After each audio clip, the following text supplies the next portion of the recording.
இது எங்களோட 7வது அமர்வு கருத்தரங்கு வித் கதிரண்ணா. இதில் நாங்கள் இப்போ பார்க்க போது விஜயின் மாநாடு 2008ஆம் ஆண்டு எங்களில் எத்தனை பேர் போராட்டம் நடக்கும் போது ரோட்டுக்கு போய் போராட்டம் நடத்தினீர்கள், அது குடும்பத்தோடு எத்தனை பேர் நீங்கள் போராட்டம் நடத்தினீர்கள். ஆனால் தமிழ்நாட்டில் இருந்து கொண்டு விஜய் தன் மனைவி, தன் தாய், தன் தாப்பனோடு எங்களுக்காண்டி குரல் கொடுத்திருக்கிறார். இங்கே தமிழ் தேசியம் பேசிக்கொண்டு இருக்கிறவர்கள் எல்லாம் என்ன செய்தார்கள் என்று விஜயலட்சுமி கொடுத்த வாக்குமூலத்திலேயே இருக்குது அவர்கள் என்ன செய்தார்கள் என்று. அப்படி தமிழ் தேசியம் பேசுகிறவர்கள் எல்லாம் ஓரமாக இருந்த போது நடிகர், நீங்கள் சாதாரண நடிகர் என்று சொன்ன அவர் மனம் புரிஞ்சதையும் ஒரு ஈழப்பெண்ணாக இருக்குது. அதோட அவர் போராட்ட காலத்தில் அங்கே நின்றுருக்கிறார். அதுதான் வரலாறு. இங்கே பல பேர் பேக் இதுகள் போடினோம். அதோட அவர் கச்சதீவை அதை வடிவாக சொல்கிறோம். இதில் கச்சதீவை தான் மீட்டு கொடுப்பேன்னு விஜய் ஒரு காலம் அதில் சொல்லியில, மாறாக இந்திய அரசியலை அதில் இதுன்றார். ஒரு நாளும் மத்திய அரசு மாற்றி மாற்றி ஏமாற்றி கொண்டு இருக்கிறோம். ஆனால் ஒரு உரிமையை இந்தியாவில் இருந்த அந்த இதை கொடுத்தது இந்திய மத்திய அரசு, தமிழ்நாட்டு அரசு இல்லை, மத்திய அரசுக்கு தான் அந்த உரிமை இருக்குது. அதைத்தான் இதில் விஜய் தெளிவுபடுத்தியிருப்பார். அந்த கருத்து தான் அதில் பதிவு செய்யப்பட்ட கருத்து. இப்போ கதிரன் என்ற கருத்தை கேளுங்க. ரெண்டாவது நாங்கள் பார்க்க வேண்டிய விடயம் நேற்று நடந்த மாநாடு தமிழ்நாட்டில் நடந்த மாநாடு. அதில் ஒரு பெருமளவு கூட்டம் கடந்து கொண்டு இருந்துச்சுது. அது ஒரு மாற்று சக்தியாக ஒரு மாறுறதுக்கு சந்தர்ப்பம் தமிழ்நாட்டில் இருக்குன்னு தோன்றுது. ஆனால் அதில் கூட்டம் வாக்கா மாறிச்சுன்னா அது ஒரு பெரிய மாற்று சக்தியாக அது மாறும் ஒரு எதிர்பார்ப்பு இருக்குது. அதை நீங்கள் எப்படி பார்த்துனீங்களா நேற்றைய மாநாடு? இந்தியாவை பொறுத்தளவுல தமிழ்நாட்டு மக்களினுடைய அரசியல் ஒரு பிரவேசம் என்பது நான் உங்களுக்கு எப்போதும் குறிப்பிட்டது போன்று, இது நான் உங்களுக்கு நீங்கள் என்னை கண்ட காலத்திலிருந்து ஒட்டம்மான் அவர்களை ஏளனமாக தமிழ்நாட்டில் இருந்து பேசப்பட்ட அந்த குரலுக்காக உங்களோடு நாங்கள் இணைந்த அந்த தொடர் அந்த நாளில் இருந்தே நான் இந்த இயற்கையினுடைய தத்துவத்தை நான் உங்களுக்கு சொல்லியிருப்பேன். அந்த இயற்கையினுடைய தத்துவம் தான் அது அங்கு ஒரு மாற்றத்தை ஏற்படுத்துகிறது. இதை அந்த மக்கள், தமிழ்நாட்டில் இருக்கின்ற மக்கள் அதை சரியாக பயன்படுத்தி கொள்ள வேண்டும். ஏன்னா நாங்கள் எங்களுக்கு எத்தனையோ விதிமுறைகள் இருந்தும் எத்தனையோ வழிகள் இருந்தும் எத்தனையோ வழிகளை உருவாக்கி தந்தும் உருவாக்கி கொடுத்தும் அதை எடுத்துக்கொண்டு போக முடியாத அளவிற்கு எம்மவர்கள் பகைவரால் பகையாடப்படுகின்றார்கள். அவ எடுத்துக்கொண்டு போறவர்களையும் விடமாட்டார்கள், அந்த வேலை திட்டத்தையும் ஒழுங்காக செய்து முடிக்க மாட்டார்கள். இவர்கள் அதை குழப்பிக் கொண்டே இருப்பார்கள். நம்பிக்கை இன்மை என்பதை கொடுத்து கொண்டே இருப்பார்கள். அதை நாங்கள் தெளிவாக புரிந்து கொள்ள வேண்டும். இதே போன்றுதான் தமிழ்நாட்டிலும் விஜய் அவர்கள் வருகின்றார்கள். இந்த மகநாடு 2வது மகநாட்டை அவர்கள் நடத்தி இருக்கின்றார்கள் என்றால் அது அவர்களுக்கு மாபெரும் வெற்றியாகவே நாங்கள் பார்க்கின்றோம். இது அவர்களுடைய ரசிகர்களா அல்லது அவரை பார்க்க வேண்டும் என்று வந்தவர்களா அல்லது தமிழ்நாட்டு மக்கள் அவரை ஒரு முறை பார்க்க வேண்டும் என்று நினைத்தவர்களா என்றெல்லாம் நாங்கள் அதுக்குள்ள போய் நிற்க கூடாது. அரசியல் பார்வையில் அவர் சரியான நேரத்தில் தன்னுடைய அந்த காலத்தை அந்த மக்கள் அவரை வாழ வைத்து அவருக்கான பணங்களை கொடுத்து அவர் அந்த செல்வந்தர்களாக வாழ்ந்து கொண்டிருக்கின்ற போது எல்லாத்தையும் ஒதுக்கி வைத்து விட்டு தன்னுடைய மக்களுக்காக ஒரு சேவையை செய்ய வருகின்றார்கள். அந்த சேவையை இப்படித்தான் நாங்களும் சொல்லுகின்றோம். என்றால் எங்களுடைய மிக செல்வந்தர்கள் போய் இந்தியாவுக்குள் நின்று நீங்கள் உழைத்துழைத்ததற்கு நிற்காமல் எங்கள் மக்களை ஒரு வழிக்கப்படுத்தி அவர்களுக்கு ஒரு நல்ல அரசியலை கட்டி எழுப்புவதற்கு நீங்கள் வர வேண்டும் என்கின்ற குரல் எங்களுடைய குரல் தொடர்ச்சியாக இருப்பது அதுதான். ஏனென்றால் இப்ப ஒரு நடவடிக்கையை நாங்கள் மேற்கொள்ள வேண்டும் என்றால் ஒரு செல்வந்தர் தேவை, நமக்கு பின்னால் பண அணி இருக்க வேண்டும், அதை விட ஒரு உண்மையான ஒரு இளையர் கூட்டம் எங்களை சுற்றி இருக்க வேண்டும். அப்ப இதே போன்றுதான் அங்கேயும் என்னென்றால் இந்த மாநாடு முடிந்த பின் இனி அவர்களுக்குரிய தேர்தல் களங்களிலும் அவர்கள் அந்த நாட்டில் அந்த அவர்களுடைய மாநிலத்தில் அவர்கள் முதலமைச்சர் பதவியை பெற்று அந்த மக்களுக்காக அவர்கள் ஒரு நல்ல அரசியலை கட்டி எழுப்புவதற்கு அந்த மக்களுக்கு ஒரு வாய்ப்பு கிடைத்திருக்கிறது. அதான் நான் பார்க்க அந்த தமிழ்நாட்டு மக்களுக்கு ஒரு வாய்ப்பு கிடைத்திருக்கிறது. அது முக்கியமாக தமிழ்நாட்டு மக்கள் எங்களில் இருக்கின்ற பெண்கள் வீதங்களும் அவர்களினுடைய வீதங்களும் பார்த்தீர்கள் என்றால் இப்ப அவர்கள் கோடிக்கணக்கில் இருப்பதால் எமக்கு அது பெரிதாக தெரிகிறது எங்கள் கண்களுக்கு. அப்ப அவர்களுக்கு கல்வி தேவை, அவர்களுடைய வேலை வாய்ப்புகள் தேவை, அவர்களுடைய பாதுகாப்பு தேவை. முதலில் அவர்களுக்கு ஒரு பாதுகாப்பு தேவை. அப்ப அந்த பாதுகாப்பு அது விஜய் வந்தால் அது இருக்கும் என்கின்ற அந்த ஒரு துணைப்பொருள் எனக்கு தொடர்ச்சியாக இருக்கிறது. அவர் பெண்களை அணுகுகின்ற விதமும், அந்த சிறார்கள் பாடசாலையில் கற்று அவர்கள் முதலிடம் வருகின்ற போது அவர்களை கௌரவித்து அவர்களுடைய நல்ல இடத்துக்கு கொண்டு போகணும் என்று நினைக்கின்ற விடயங்கள் எல்லாம் இது ஏற்கனவே நாங்கள் தமிழீழத்தில் செய்த விடயங்கள். அப்ப இப்படியான விடயங்கள் கையெடுக்கின்ற போது அதிலே தெரியும் அவர்கள் ஒரு நல்ல அரசியலையும் சேவையும் செய்ய விரும்புகிறார்கள் என்பது. அப்ப அதை மக்கள் தான் அதை முடிவெடுக்க வேண்டும். ஆனால் அவர்களுக்கு ஒரு இயற்கை ஒரு நல்ல தலைவரை கொடுத்திருக்கிறது. தமிழ்நாட்டு மக்களுக்கு ஒரு நல்ல தலைவரை கொடுத்திருக்கிறது. அவர்கள் குறிப்பிடுகின்றது போல் அந்த அவர்களுடைய மதுபானங்கள் இதே அவர்கள் குறைத்தாலே போதும் அந்த மக்களை நல்வழிப்படுத்துவதற்கு. அதே போன்றுதான் கல்வியில் கல்வி திட்டங்களை அவர்கள் கொண்டு வருவதும் அவர்களுக்குரிய ஒரு பாதுகாப்பினை அந்த அரசினுடைய அந்த நாட்டினுடைய பாதுகாப்பினை அவர்கள் வைத்திருப்பதற்கும் இது ஒரு சிறந்த சந்தர்ப்பமாக நாங்கள் பார்க்கின்றோம். ஆனால் இதுக்குள்ள இருக்கிற உளவியலும் நிறைய விடயங்கள் இருக்கிறது. இவரை பற்றி அரசியல் பேச வேண்டும் தமிழ்நாட்டில் என்றால் நிச்சயமாக 2026 ஒரு பெரும் மாற்றத்தை கொண்டு வருவார்கள். அதுல நான் ஒண்ணு பார்த்தேன்னா விஜய் பணத்துக்காண்டி அரசியலுக்கு அவர் வரையில அவர் நன்றிக்கு நான் எப்ப சொல்லியிருந்தோம் நாங்களே ஒரு கொஞ்ச நாளைக்கு ஒரு 6-7 மாதமாக சொல்லியிருந்தோம். அவர் மக்களுக்கு நன்றி கடன் செலுத்துறதுக்காண்டி தான் வர்றாரு. அதை நேற்றைய மாநாட்டில் அதை அவரே சொல்லியிருப்பாருல்ல, மக்களுக்கான நன்றிக்காண்டி தான் நான் களத்துல வர்றாரு. மற்ற ஒண்ணும் ஒரு விடயம்னு அதில் குறிப்பா எம்ஜிஆர் மற்றும் பிஆர் பெயரை அவர் இழுத்து கதைச்சிருப்பார். அப்பவே தெரியுது அவருக்கு ஒரு இது இருக்குது. தான் இறுதிக்கட்டத்தில் தான் எனக்கு முடி வரும்போது அவர் தன்னை மக்கள் அந்த மக்கள் விஜயகாந்த் எம்ஜிஆர் போல மனதில் வச்சிருக்கணும்ன்ற ஒரு இது இருக்கு. அந்த விஜயகாந்த் அவர்களுக்கு மக்கள் எவ்வளவு தூரம் அவருக்கு அஞ்சலி செலுத்துறாங்க, அவர் இப்போ அப்படி மனதில் வச்சிருக்கிறாங்க. அதே மாதிரி எம்ஜிஆர் இப்போ எத்தனை வருஷம் ஆன அப்புறம் எம்ஜிஆர் மக்கள் மனதில் இப்போ அப்படியே இருக்கிறாரு.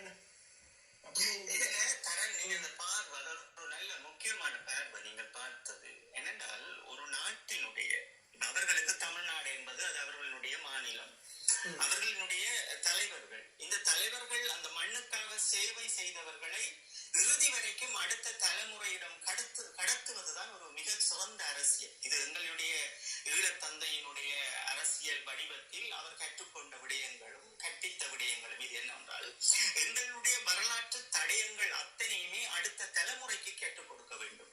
அப்ப அது போன்றுதான் தமிழ்நாட்டிலும் என்னவென்றால் அந்த தமிழ்நாட்டு மண்ணுக்காக அந்த மொழிக்காக ஈகம் செய்தவர்கள், ஒரு பாதையை உருவாக்கியவர்கள், குழந்தைகளை கல்வியால் ஒரு மேம்படுத்த வேண்டும் என்று நினைத்தவர்கள், பெண்களை ஒரு நல்ல நிலையில் கொண்டு விட வேண்டும், அவர்கள் சமையல் கட்டில் போடக்கூடாது என்று நினைத்த மனிதர்கள் அவர்களுடைய தலைவர்கள் எல்லாம் இருக்கின்ற போது அவர்களை களைந்து எறியாமல் அவர்களை தூக்கி சுமந்து கொண்டு இருக்கின்ற அடுத்த தலைமுறையிடம் கடத்த வேண்டும் என்று நினைப்பதுதான் அது உண்மையான அரசியலாக நாங்கள் பார்க்கின்றோம்.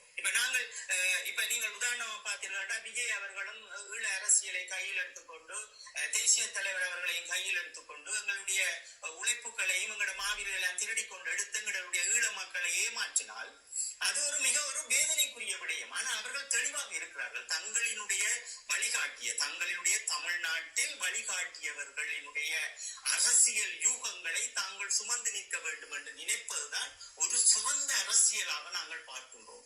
என்றால் அந்த வடிவங்களை நீங்கள் முதலில் பார்க்க வேண்டும். யார் இப்ப அவர்கள் என்ன சொல்லுகின்றார்கள்? இப்ப ஈழத்தமிழர்களை பொறுத்தளவில் ஈழத்தமிழர்களுக்கு எந்த விதிமுறை இருக்கிறதோ அந்த விதிமுறையின் மட்டும்தான் அவர்கள் செல்லுவார்கள். அவர்களுடைய தலைமைத்துவத்தை எடுத்து வைத்து கையாளுவதோ அல்ல அவர்களுடைய மக்கள் இடம்பெயர்ந்து வாழுகின்ற போது அவர்களுக்கு ஒரு நம்பிக்கையை கொடுத்து நான் ஈழத்தை பெற்று தருகின்றேன் என்று போலி பிம்பங்களை கட்டி அவர்களை ஏமாற்றி இன்று 2026 இந்த ஈழத்திற்காக தமிழ்நாட்டுக்குள் போய் நின்றவர்கள் அவர்களுடைய உழைப்புகளும் காலங்களும் எல்லாம் வீணடிக்கப்படுகிறது. அப்ப அந்த உளவுத்துறையினுடைய அந்த ரோவினுடைய அஜெண்டாவின் அதிகாரத்தின்படி எமக்கு ஒரு 15 ஆண்டுகள் அவர்கள் கொடுத்திருக்கின்றார்கள். ஈழத்தமிழன் சிதறடிக்க வேண்டும் என்கின்ற ஒரு நோக்கங்களோடு அங்கே முடக்கப்பட்டு நாங்கள் அந்த சிவற்றுக்குள்ளே அப்படியே இருக்கின்றோம். அந்த தேக்க நீரைத்தான் நாங்களும் உடைத்து விட வேண்டும். இப்படி ஒரு எழுச்சியை கொண்டு எங்களுடைய மக்கள் அடுத்த தலைமுறையாக நிமிந்து நிற்க வேண்டும் என்பதற்காக நாங்கள் தொடர்ச்சியான கருத்தரங்குகளையும் செய்து கொண்டிருக்கின்றோம். இது நல்ல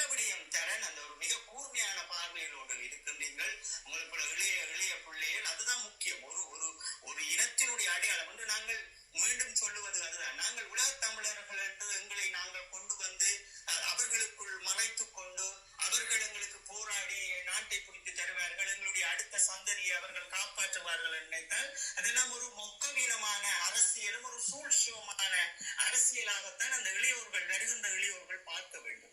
அல்லது எங்களோட ஊடகவியலாளர்கள், ஊடகம் நடத்தினர்கள் எல்லாம் இதை பற்றி எங்களுடைய மக்களுக்கு தெளிவுபடுத்தியிருக்க வேண்டும். அப்ப அந்த தெளிவுபடுத்தவில்லை. இந்த வழிகள் இருக்கின்றதால் தான் நாங்களும் தொடர்ச்சியாக பேசுகின்றோம். தமிழ்நாட்டு மக்கள் மிக தெளிவாக உங்களுக்கு ஒரு இயற்கை தந்திருக்கின்ற 2026 ஒரு யுகத்தை, ஒரு அரசியல் என்பது ஒரு அடிப்படை பாமர மகனினுடைய வாழ்வியலோடு கலந்தது. அதை சரியாக செய்வதற்கு உங்களுக்கு ஒரு வாய்ப்பு கிடைத்திருக்கிறது.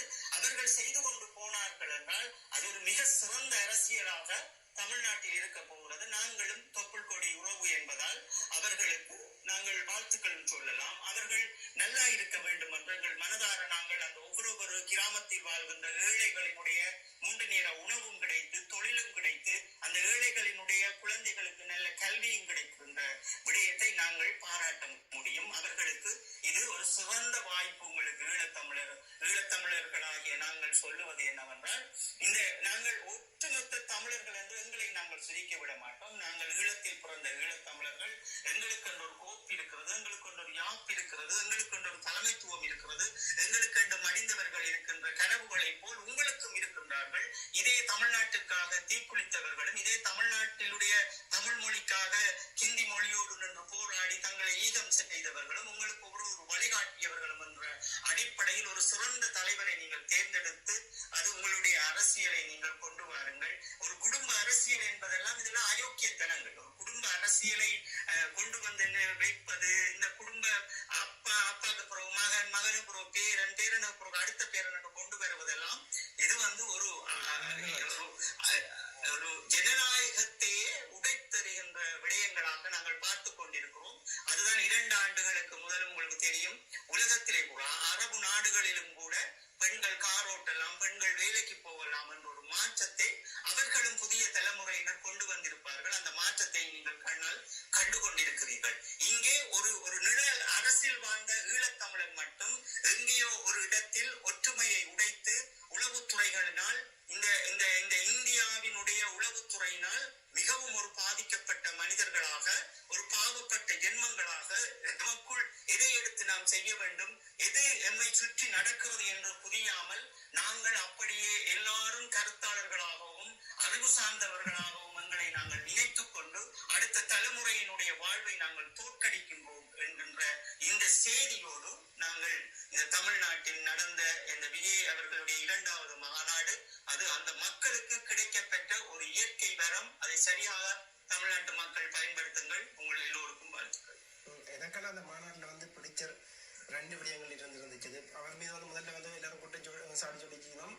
பிஜேபி இதாக வர்றாருண்டு. ஆனால் அதுலேயே பாசிச பாஜகவும் போயிசன் இயங்கிய வேண்டும், அதுக்கான முட்டுப்புள்ளிய விதி கடுமையான இதில் இருந்தது. அதில் சாணக்கியத்தனமாக மற்றவர்கள் தாங்கள் கட்சித்தீவம் மீட்டு தருவார்கள் என்று சொல்லி இருப்பார்கள். ஆனால் இவர் சாணக்கியத்தனமாக தான் கட்சித்தீவம் மிக மாட்டேன், அதை அப்படியே அது மத்திய அரசுக்கு திருப்பி விட்டார்.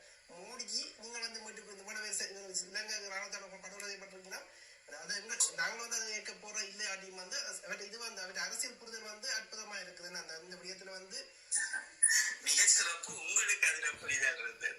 நீங்கள் மிக சிறப்பு. உங்களுக்கு நீங்க ஒவ்வொரு விஷயமா கவனிச்சிருக்கீங்க. ஏன்னா அது ஒரு முக்கியமான அரசியலினுடைய பங்கு. இப்ப நீங்கள் கடந்த கால 15 ஆண்டுகளினுடைய அரசியலை பார்த்தீர்கள் என்றால், கச்சத்தீவை நாங்கள் மீட்போம், இங்க தமிழ்நாட்டு அரசியலோடு ஒரு முதலமைச்சர் பதவியோடு கச்சத்தீவை நாங்கள் மீட்போம், வருகின்ற நேவிக்கு நாங்கள் குண்டுகளை அடிப்போம், கடைகளை கட்டுவோம் என்கின்ற மாய கருத்துக்களை சொல்லித்தான் அவர்களும் அள்ளி தங்களுடைய உழைப்பை இன்று 2026 தொலைக்கப் போகின்றார்கள், காலத்தையும் நேரத்தையும். அதே போல் அதெல்லாம் நாங்கள் நல்ல கவனிச்சிருக்கிறீங்க. ஏன்னா அதான் உண்மை. அந்த சென்ட்ரல் கவர்மெண்ட்டுக்கு தான் இந்த அதிகாரங்கள் இருக்கிறது. அந்த இடத்தில் அவர் அதை குறிப்பிடுகிறார் என்றால் அவருக்கு பின்னால் அரசியலை தெளிவாண்டு சிந்திக்கக்கூடியவர்களும் மக்கள் நலன் சார்ந்தவர்களாக இருக்கின்றார்கள். நல்ல பார்வை தம்பி, மிக சிறந்த பார்வை உங்களுக்கு. அப்படித்தான் நீங்கள் பார்த்துக் கொள்ள வேண்டும். ஒவ்வொரு நுணுக்கமும் பார்த்தீர்கள் என்றால் தான் நீங்கள் அடுத்த தலைமுறைக்கு சரியாக கடத்தீர்கள். சிறந்த பார்வையோடு இருக்கிறீர்கள். நல்லது நல்லது. மற்றது ஒன்றும் ஒரு விமர்சனம், ஒரு அரசியல் கட்சி தலைவர் தமிழ்நாடு முதலமைச்சருக்கு போய் சந்திச்ச பிறகு பேருந்து அணில் குஞ்சு இது குஞ்சு கட்டி கொண்டிருந்த மேடைகள்ல அநாகரிகமா எங்களோட தேசத்தினுடைய முன்னுக்கு வச்சுட்டு மிக அநாரியமா வந்து விஜய் மீது வந்து அவதூறுகளை பிறகு கொண்டிருந்தார். அதுவரைக்குமான ஒரு பதிலாக தான் நான் அதை பார்த்திருந்தேன். என்னென்னா, சிங்கம் வந்து தனிச்சும் வேட்டையாடும், கூட்டமாக வேட்டையாடும். ஆனா வந்து செத்த மிருகங்களை வந்து வேட்டையாடாதுன்ற ஒரு இதை வந்து சொல்லி அதெல்லாம் முட்டுப்புள்ளி வச்சிருக்கிறாரு. அது வந்து அந்த அதுக்கு பிறகு வந்து இன்டர்வியூ பார்த்துட்டு அந்த கூட்டத்தை நேற்று வந்த கூட்டத்தை பார்த்து வந்து அவர் பயந்து போனா கூட இருக்கு. அணில் குஞ்சன்னு சொல்லி தெரிஞ்ச அவர் வந்து பயந்து போய் வந்து தம்பி வந்து அந்த திருப்பி வந்து பெல்ட்டி அடிச்ச மாதிரி தெரிஞ்சு அவர்கிட்ட இன்டர்வியூ பார்க்கும்போது. நீங்கள் இதுல தெளிவா நாங்கள் இதை பற்றி பேசியிருக்கிறோம். 2 நாளைக்கு முதல் நாங்கள் 6வது 5வது கூட்ட அவர்களுடைய அமர்வில் நாங்கள் அவருடைய கேள்விக்கு பதில் அளித்திருப்போம். 6வது அமர்வில் நாங்கள் கேள்விக்கு பதில் அமைத்திருப்போம். அது என்னவென்றால் தரன் உண்மையிலேயே இந்த ஈழத்தமிழர்களுக்காக அவர்களினுடைய அடுத்த கட்ட நகர்வை ஒரு இடத்தில் கொண்டு வந்து சுருக்க வேண்டிய தேவை உறுப்பு நாடுகளுக்கும் இந்தியாவுக்கும் இருக்கிறது. அந்த வகையில் தான் இது நடைபெற்றது. இப்ப உண்மையிலேயே தமிழ்நாட்டில் ஒரு தமிழ் தேசியம் உண்மையாக இருக்கிறது என்றால் இவரை அணைத்துக் கொண்டுதான் அங்கே அந்த ஆட்சி நடந்திருக்கும். ஏனென்றால் இருவரும் அந்த ஒரு தமிழ் தேசியம் பேசுகின்ற இப்ப தமிழர்கள் எங்களுடைய ஈழத்தமிழர்களினுடைய பார்வையிலும் அந்த நாட்டில் இருக்கின்ற மக்களினுடைய பார்வையிலும் என்னென்றால் அந்த நாட்டு மக்களுக்கு ஒரு நல்லது செய்ய வேண்டும் என்றால் வருபவர்களை அணைத்துக் கொண்டு அந்த நாடை நாங்கள் எங்கள் வசம் எடுக்க வேண்டும். இப்ப நாங்கள் என்ன சொல்லுகின்றோம் உங்களுடைய மக்களுக்கு, ஐக்கிய நாடு சபைகளில் சுய நிர்ணய உரிமை என்பது இருக்கிறது. அப்ப நாங்கள் இன்று எதுவுமே அற்றவர்களாக இருக்கின்றோம். முதலில் நாங்கள் சுய நிர்ணய உரிமைக்காக போராடி அந்த ஜாப்பினை நாங்கள் எழுத வேண்டிய தேவை இருக்கிறது. இலங்கையில் வடக்கு கிழக்கில் பிறந்த ஒவ்வொரு ஈழத்தமிழனும் அவன் பிறந்து இந்த உலகத்தில் வலம் பெறுகின்ற போது அவன் அரசியல் சுதந்திரத்தை அந்த சுவாச காற்றை தன் மனதில் தன் மண்ணில் பூசிக்க வேண்டும் என்றால் அவனுக்கு ஒரு ஜாப்பினை நாங்கள் உருவாக்க வேண்டிய தேவை இருக்கிறது. இதைத்தான் தொடருங்கள், இதைத்தான் நம்பிக்கொண்டிருங்கள், இந்தியாவுக்குள் போய் செல்லாதீர்கள் என்பதை நாங்கள் தொடர்ச்சியாகவே நாங்கள் எங்களுடைய பரப்புரையில் செய்து கொண்டிருந்திருப்போம். அப்ப இந்த கருத்தாடல்களும் கருத்தரங்குகளிலும் உங்களுடைய இளையோர்களினுடைய பார்வையில் இதற்குள் இருக்கின்ற பிரச்சனை என்னவென்றால் எங்களுடைய இந்த மாமனிதர் எங்களுடைய தேசிய தலைவர் அவர்கள் தான் எங்களுடைய இராணுவ தந்தை அவர்கள் தான் அங்கே சிதைக்கப்படுகின்றார். அது ஒரு வலியான விடயம். அது என்னென்றால் அந்த ஊடகத்தில் நீங்கள் பார்த்தீர்கள் என்றால் இப்ப விஜயனுடைய கட்சியும் விஜய் தனக்கு பதவியும் ஒரு பணத்தை உழைத்து கொடுத்த அந்த மக்களுக்கும் ஒரு நல்ல மனிதன் இறுதியாக தான் இறக்கின்ற போது 50 வயதை கடந்த பிறகு அந்த ஏதாவது நான் என்னுடைய மண்ணுக்கு மக்களுக்கு செய்ய வேண்டும் என்று தன்னை அவன் சிந்தித்து மாற்றிக் கொள்ளுகிறது. ஒரு மனிதனின் வருகின்ற இயல்பான விடயங்கள் என்றால் குடும்பம் மனைவிக்கு தேவையானது செய்துட்டு பிள்ளைகளுக்கு தேவையானது செய்துட்டு அதற்கு பிறகு தனக்கும் எல்லாம் திரும்பி பார்க்கின்ற போது இவ்வளவு நன்றி கடன் வைத்திருக்கின்ற அந்த தமிழ்நாட்டுக்கு அவருடைய ரசிகர்களுக்கு இவர் என்ன செய்ய போகின்றார் என்ற ஒரு மனதில் இருக்கின்ற பிரச்சனையை உருவாக்கப்படும், இயற்கையாகவே உருவாக்கப்படும்.